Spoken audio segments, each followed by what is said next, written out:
நண்பர்களே, இன்று அம்மன் பற்றிய ஆடி மாதத்தில் ஏன் அம்மன் கோவில்களில் சிறப்பு பூஜைகள் நடத்தப்படுகிறது?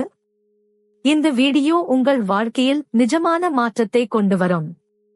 பலர் அம்மன் அருளை பெற விரும்புகிறார்கள், ஆனால் சரியான வழிபாட்டு முறை தெரியாமல் கவலைப்படுகிறார்கள். இன்று அந்த குழப்பம் நீங்கும். பழங்கால தமிழ்நாட்டு கோவில்களில் அம்மன் பக்தர்கள் கடைபிடித்த ஒரு மறைபொருள் இருக்கிறது. அது வெறும் சடங்கு அல்ல, உங்கள் மனம், உடல், குடும்பம் அனைத்துக்கும் நேரடி தொடர்பு உடையது. மதுரை மீனாட்சி அம்மன், பழனி, திருச்செந்தூர், சிதம்பரம் போன்ற புனித திருத்தலங்களில் இன்றும் அதே முறை பின்பற்றப்படுகிறது. அந்த மரபை புரிந்து கொண்டு செய்தால் பலன் தவிர்க்க முடியாது. முதல் படி, காலை 5 முதல் 6 மணிக்குள் குளித்து தூய ஆடை அணிந்து மனதை அமைதிப்படுத்துங்கள். அம்மன் திருநாமத்தை மனதில் வைத்து 11 முறை சொல்லுங்கள். இரண்டாவது படி, விளக்கு ஏற்றி புத்தம்புதிய மலர்கள், தேங்காய் அல்லது பழம் படைத்து வழிபடுங்கள். பக்தியும் நேர்மையும் தான் முக்கியம், விலை உயர்ந்த பொருட்கள் அல்ல. மூன்றாவது படி, ஆடி மாதத்தில் ஏன் அம்மன் கோவில்களில் சிறப்பு பூஜைகள் நடத்தப்படுகிறது தொடர்பான குறிப்பிட்ட மந்திரத்தை தினமும் 27, 54 அல்லது 108 முறை சொல்லுங்கள். 21 நாட்கள் தொடர்ந்து செய்தால் மன தெளிவு கிடைக்கும். நான்காவது படி, வெள்ளிக்கிழமை அல்லது சிறப்பு நாட்களில் உபவாசம் விருப்பமானது, ஆனால் சாத்வீக உணவு, பொய்யற்ற வார்த்தைகள், கோபமின்மை ஆகியவை மிக முக்கியம். அம்மன் அருள் கூச்சமுள்ளவர்களுக்கும் நிச்சயமாக கிடைக்கும். ஐந்தாவது படி, ஏழைகளுக்கு அன்னதானம், முதியோருக்கு உதவி, கோவிலுக்கு தன்னார்வ சேவை. இது பரிகாரத்தை பல மடங்கு அதிகரிக்கும். எதிர்பார்ப்பின்றி கொடுங்கள்.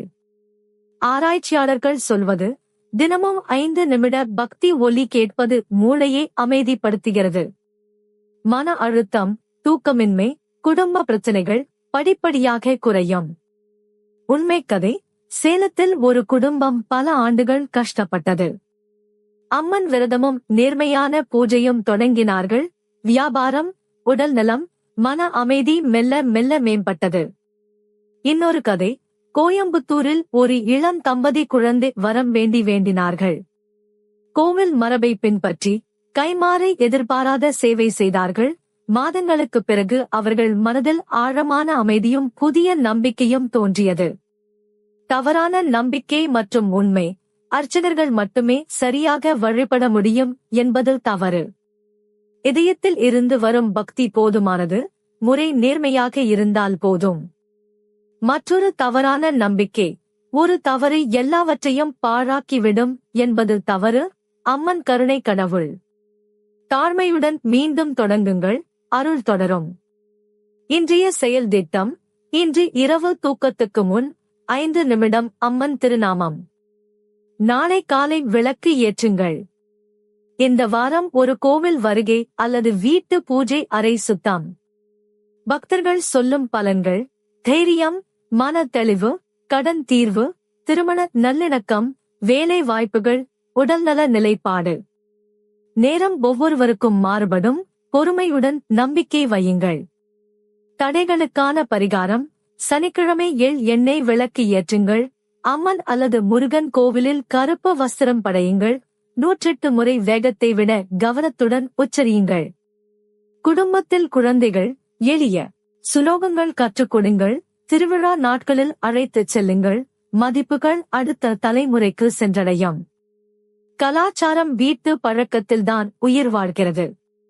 அலுவலகத்தில் பணிபுரிவோருக்கு 2 நிமிட இடைவேளை பிரார்த்தனையும் பலன் தரும். அம்மன் நேரத்தை அல்ல, நோக்கத்தை பார்க்கிறார். நண்பர்களே, ஆடி மாதத்தில் ஏன் அம்மன் கோவில்களில் சிறப்பு பூஜைகள் நடத்தப்படுகிறது?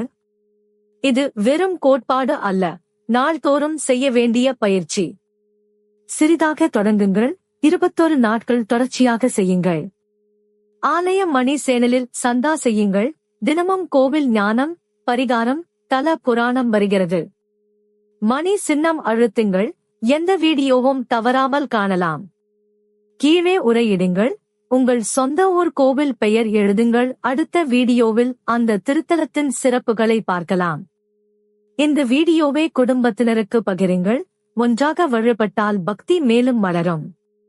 அம்மன் திருவடியில் நம்முடையவர்கள். அம்மன் பக்தி பாதையில் பொறுமை மிக முக்கியம். ஆடி மாதத்தில் ஏன் அம்மன் கோவில்களில் சிறப்பு பூஜைகள் நடத்தப்படுகிறது? நாள்தோறும் நினைவு கூர்வது மனதை வலிமையாக்கும்.